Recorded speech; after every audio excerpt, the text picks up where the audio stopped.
Dice que mientras estaba con ellos, los protegía y los preservaba mediante el nombre que me diste, y ninguno se perdió, sino aquel que nació para perderse. O sea que él dice que ninguno se perdió de los hijos que Dios el Padre le había dado a él, sino el que había nacido para perderse. Hay gente que nace para que se pierda, a fin de que se cumpliera la escritura, porque la escritura tiene que cumplirse.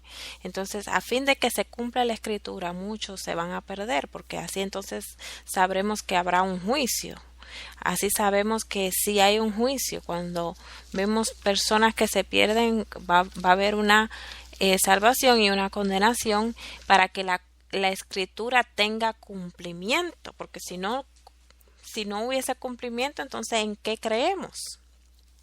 Dice, ahora vuelvo a ti, pero digo estas cosas mientras todavía estoy en el mundo.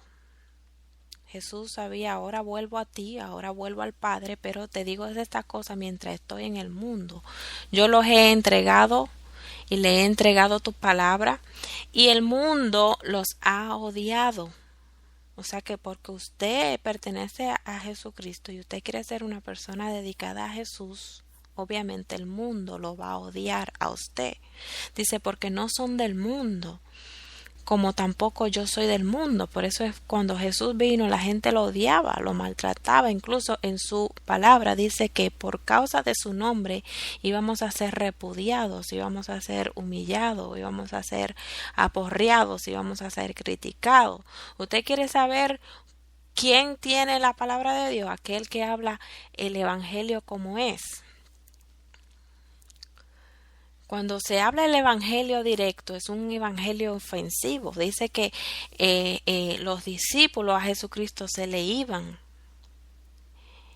y decían, esto es un mensaje demasiado fuerte, ¿quién puede aguantarlo? Y Jesús le contestaba, ustedes también se quieren ir, porque el mensaje del Padre viene desde a un nivel espiritual tan alto y tan sublime, que el mundo, el hombre natural que quiere vivir bajo la ley del pecado, lo rechaza o no lo cree, o se hace el sordo o se hace el ciego. Dice que hay personas le llevan una flauta y no tocan, y le llevan un muerto y no lloran, porque son personas que han sido cegadas espiritualmente y cegadas tanto. Bueno, Dios sabrá por qué han sido cegadas. Él mismo lo ha dicho en su palabra, lo he cegado, le han cauterizado la conciencia. Pero él dice que el mundo nos odia. El hombre secular nos odia. ¿Por qué? Porque como habíamos dicho anteriormente, cada quien tiene su atmósfera. Si usted saca a un perverso de su atmósfera, él no se va a sentir bien. Como dice, el pecador no puede estar en la congregación de los justos, porque no va a permanecer. Por eso insistimos tanto que el Espíritu Santo debe estar en nuestras vidas, los frutos del Espíritu Santo. Y dice, ellos no son del mundo, como tampoco lo soy yo. Jesús reconocía que él no era de este mundo, el reino de él no le pertenecía a este mundo. Y reconoce también que los que siguen a Jesucristo, tampoco el reino de nosotros no es de este mundo.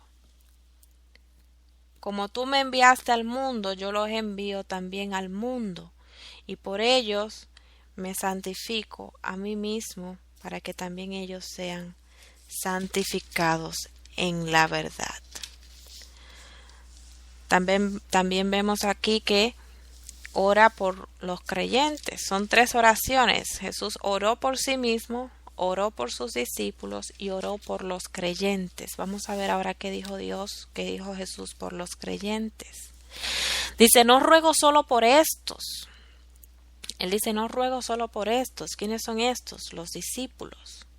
Ruego también por lo que han de creer en mí por medio del mensaje de ellos. Él ruega no solamente por sus discípulos, nosotros, sino que ruega por aquellos que van a creer en Él por medio de nosotros, por el medio del mensaje que llevemos.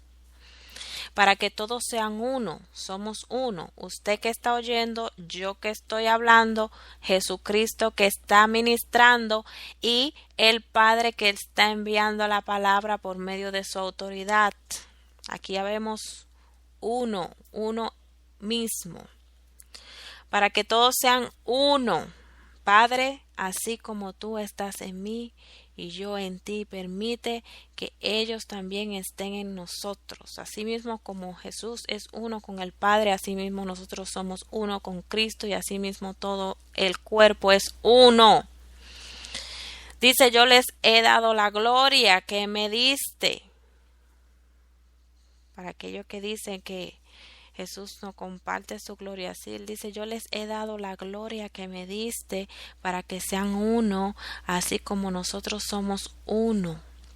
Yo en ellos y tú en mí. Yo en ellos y tú en mí. Debemos estar y permanecer en Cristo para que seamos uno. Permite que alcancen la perfección. Jesús está buscando en nosotros, en sus discípulos, en sus creyentes, la perfección en la unidad. ¿Por qué? Porque ahí es donde está la perfección. Y que el mundo reconozca que tú me enviaste y que los he amado a ellos tal como me has amado a mí. La perfección en la unidad es lo que Cristo anda buscando en su iglesia, en los creyentes, en los ministros y en todo el cuerpo de Jesucristo.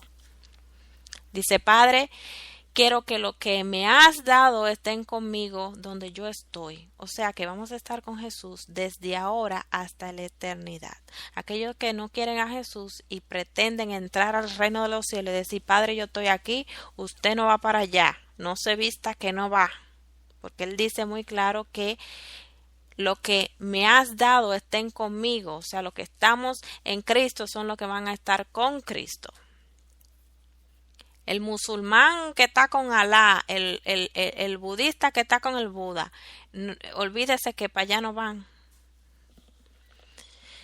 Que vean mi gloria, dice Jesús, la gloria que me has dado porque me amaste desde antes de la creación del mundo. Padre, tú, Padre justo, dice, Padre justo, aunque el mundo no te conoce, dice, no te conoce, el mundo no conoce al Padre. Él dice, yo sí te conozco. Y estos reconocen que tú me enviaste. Aquel que reconozca que Jesucristo es el enviado Hijo de Dios,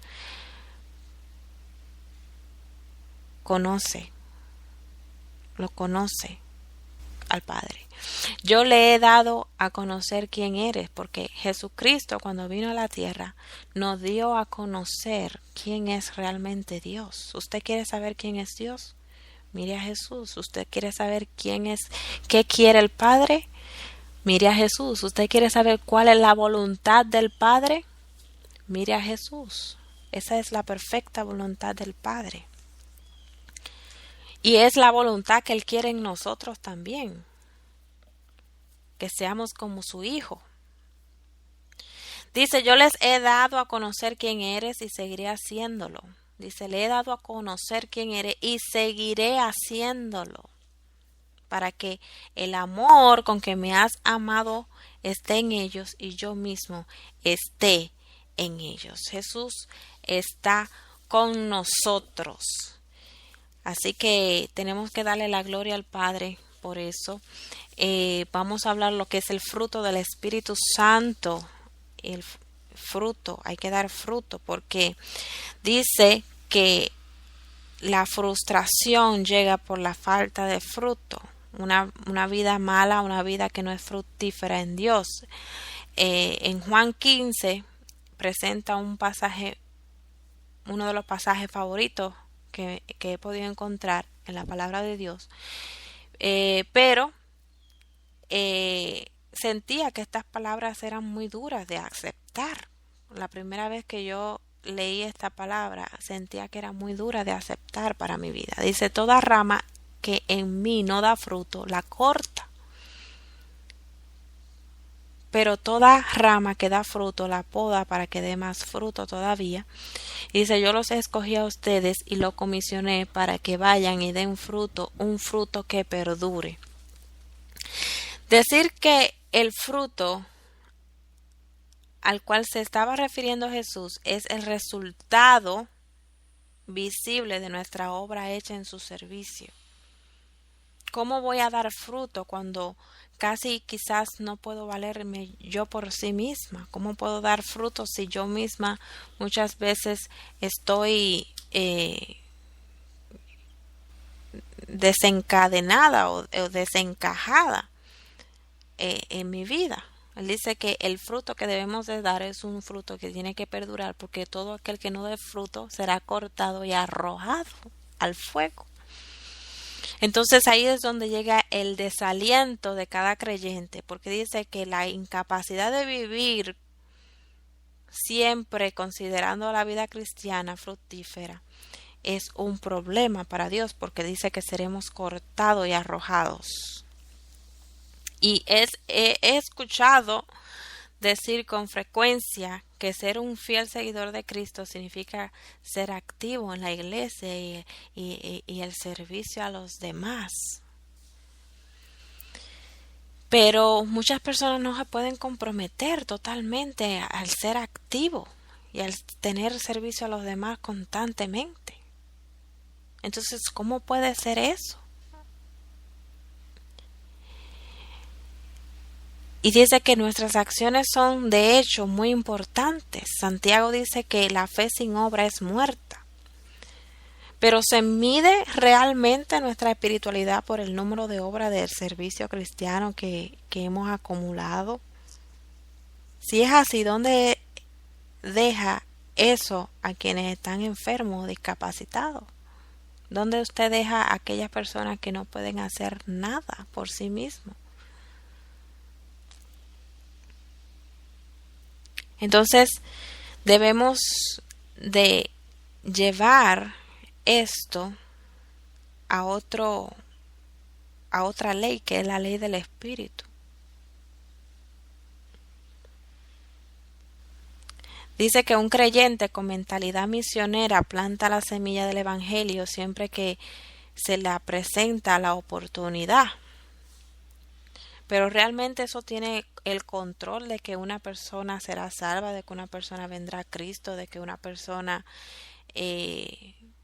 va a inculcarle esos principios a otros, de que realmente va a honrar al Señor. ¿Será eso garantía? El hecho de que yo esté hablándole a usted de Cristo, ¿será eso garantía de que usted va a honrar al Señor como Él se lo merece? Por supuesto que no. ¿Será garantía de que otro haga obras buenas, de que yo haga lo mismo? Por supuesto que no. ¿Depende de mí su salvación? ¿Depende de un pastor? ¿Depende de un sacerdote? Por supuesto que no. A pesar de que podemos influir en personas, ya que sea que hagamos algo, o por la manera en que nosotros vivimos, o por el resultado final de cada individuo y Dios, no significa que sea obra del humano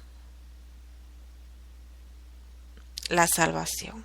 La salvación es obra del Espíritu Santo y solamente le pertenece al Espíritu Santo.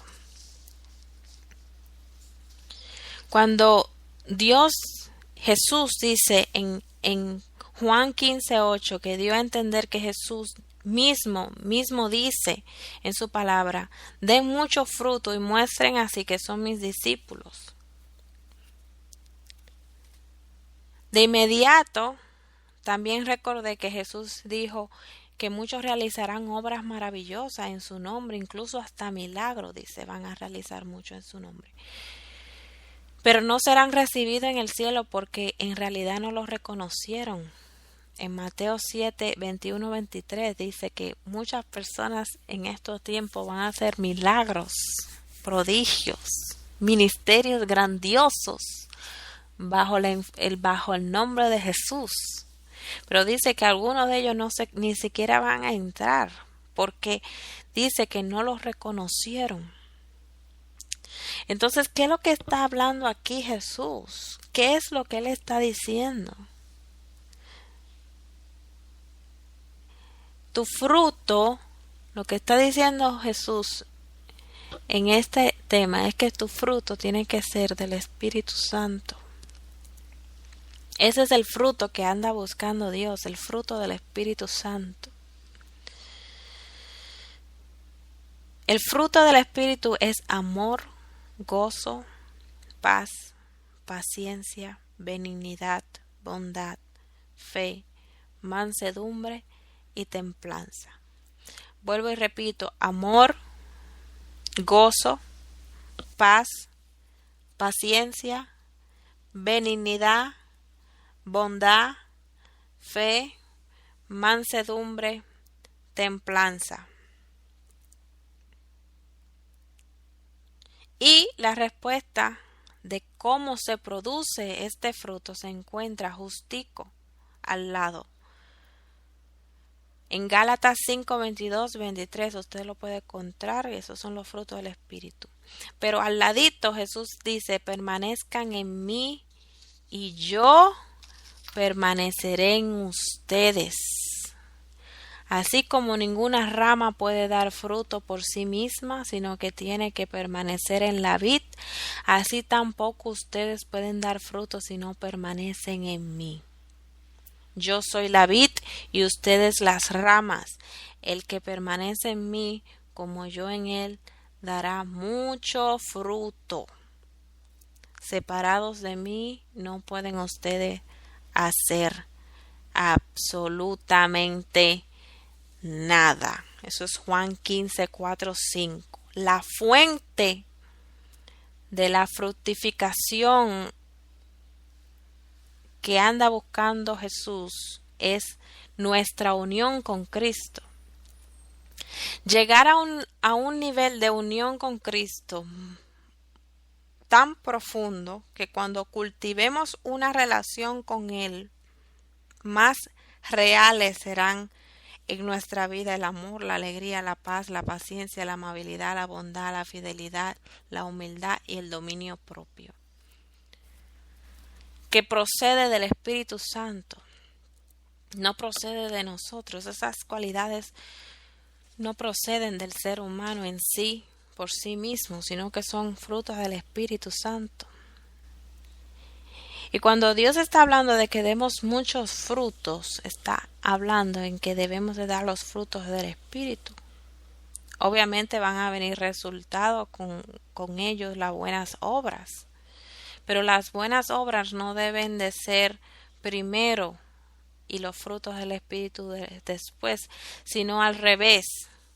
Las buenas obras que hagamos tienen que ser el resultado de la obra del Espíritu Santo. Aún lo bueno que podamos hacer sin la obra del Espíritu Santo interviniendo de parte de Él es una obra vana y una obra que no es ninguna buena obra nada. ¿Cuántos ricos hacen obra caritativa para que no le cobren los taxes? No porque quieren dar, sino porque quieren, ellos saben que le cobran los taxes, menos taxes por eso. Cualquier buena obra que usted pueda hacer tiene que proceder del Espíritu. Aun cuando estamos llamados a hacer buenas obras, ellas por sí mismas no producen fruto, más bien es el fruto del Espíritu lo que constituye nuestro servicio. Y ya sea que eso involucre predicar, ya sea que producir un avivamiento, ya sea que tomarse el tiempo para ofrecer la palabra amablemente, tener oración por sus hijos, todo eso debe de proceder solamente del trabajo del Espíritu Santo. Se trata más de cómo hacemos la cosa que lo que hacemos. Se trata más de cómo hacemos las cosas de lo que hacemos. Podemos hacer cosas buenas, pero tenemos que saber cómo hacerlas. Recuerdo el canto basado en Juan 13:35 que dice, sabrá que somos cristianos por nuestro amor. Sabrán que son cristianos por el amor que se tiene. Eso fue lo que dijo Jesús. Sabrán que son cristianos por el amor que se tienen. Por sus frutos los conoceréis. ¿Cuáles son los frutos? Se lo acabo de decir.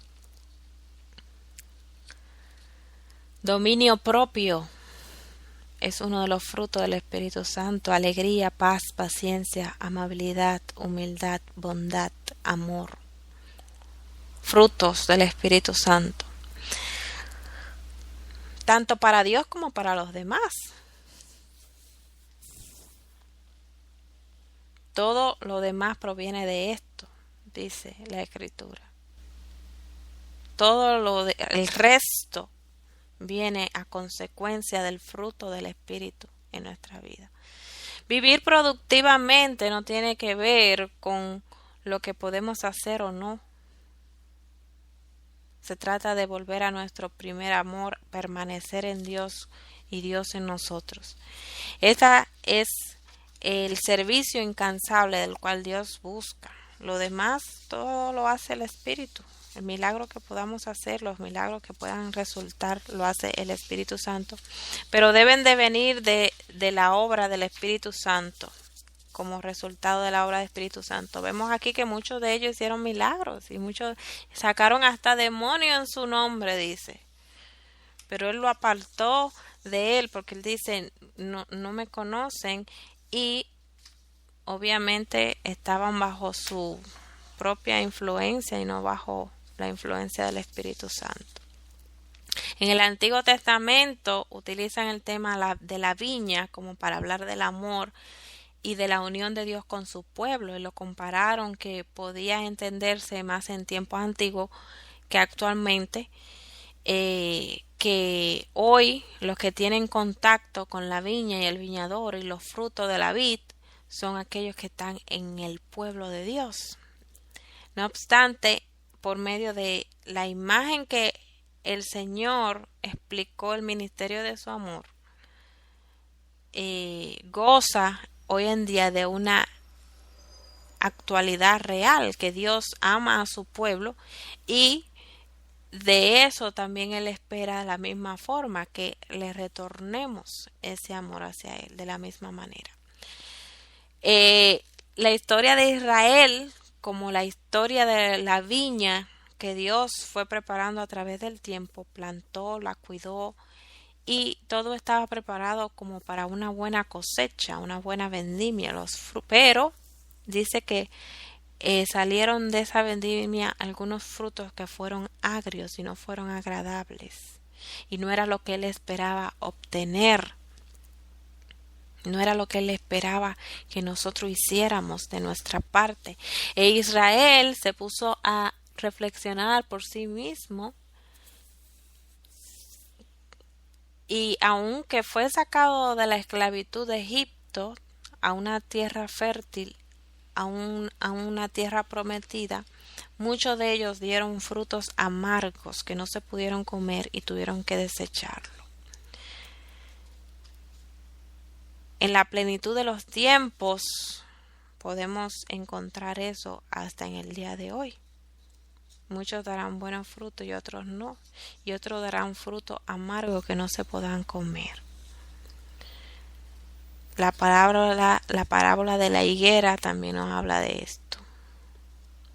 Todo el que está bautizado está llamado a ser parte de la viña del Señor y a dar buenos frutos, ante todo aceptando la voluntad de Dios y cumpliendo sus mandamientos, y respondiendo en su vida al amor, amándolo y sirviéndolo, y también amando al prójimo, también sirviendo al bien común según sus mandatos y según su voluntad.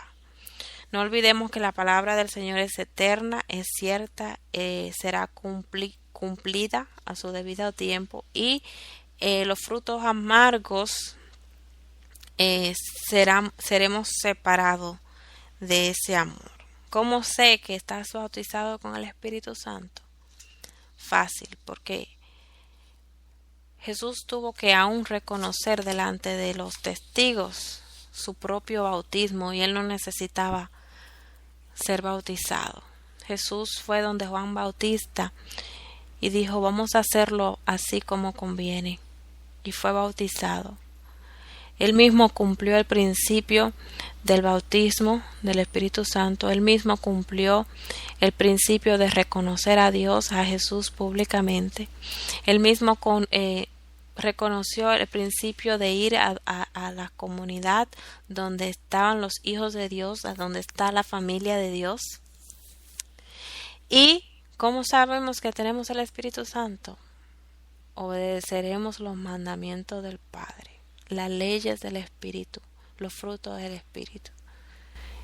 Y por consecuencia obedeceremos también la ley del Padre, los mandatos del Padre. Así reconocemos quiénes son de Cristo y quiénes son los dos y quiénes no. Por sus frutos lo conoceréis.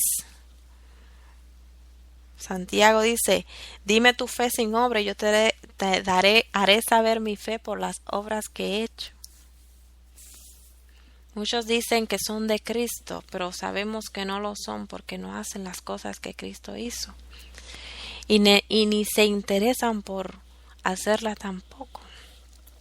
Pero todo eso viene por fruto del Espíritu Santo, un fruto que nace desde Dios, desde el corazón de Dios. Nada de lo que podamos hacer por nuestra cuenta será bueno, sino que debe de ser el resultado preciso de lo que es el fruto del Espíritu Santo. Estuve enseñando acerca de los talentos. Dice, el Señor repartió los talentos según la capacidad de cada uno. En total dio 8 talentos o monedas. Aquí está hablando de dinero, de economía, obviamente. Y dice, se puede explicar a otro tipo de talentos. Pero si no pasa por el dinero, no va a pasar por ninguno.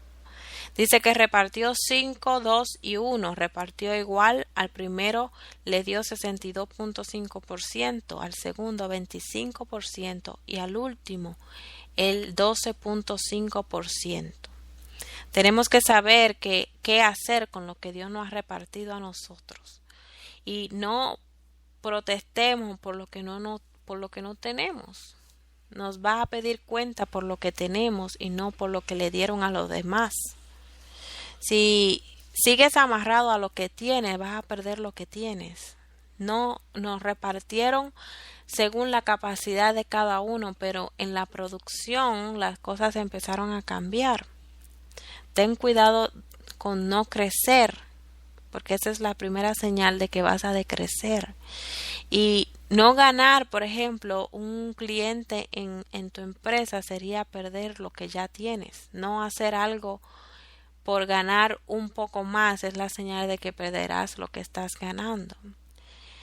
En la producción cambió el porcentaje, o sea, la distribución. Si te das cuenta, los 2 primeros crecieron y el último decreció.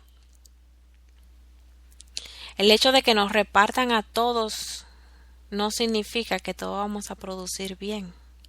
Él pidió cuenta y decidió quitarle el que tenía 1 y se lo dio al que produjo 10. Estoy hablando de la productividad que debemos tener en nuestra vida hasta que el Señor nos recoja y nos dé generosamente y ni de obra social. El primero obtiene el 73.3%, pasó del 62.5% con su propia producción y luego subió a 4.2 puntos del porcentaje por lo que le dieron. ¿Qué era del que no produjo nada? Lo descartaron. Si tú te das cuenta, eso es más que el 4%, o sea, creció más por la negligencia del otro que por su misma diligencia, y así es la vida. Un restaurante se llena por lo bien que cocina ahí y por lo mal que lo hacen lo de al frente o lo de al lado. A veces el aumento te lo va a dar porque trabajaste tan bien que ya no necesitan al que trabaja mal. Y dice, así es el reino también del cielo y no el gobierno de algún país. Las cosas se ponen difíciles cuando uno es un haragán. Dios no bendice a los negligentes ni a los vagos. no les mantiene la promesa. Y el primero pasó al 73.3%, el segundo al 26.7% y el tercero bajó al 0%. ¿De cuáles de estos vamos a ser nosotros? ¿De los que pasan a más o de los que pasan a menos? Debemos responsabilizarnos y debemos de producir, porque eso es lo que Dios quiere de nosotros. La tierra que bebe la lluvia, que muchas veces cae sobre ella, produce hierba provechosa a aquellos por las cuales es labrada. Recibe la bendición del Señor en este día y nos vemos mañana con más del contenido de la mañana. Chao, chao.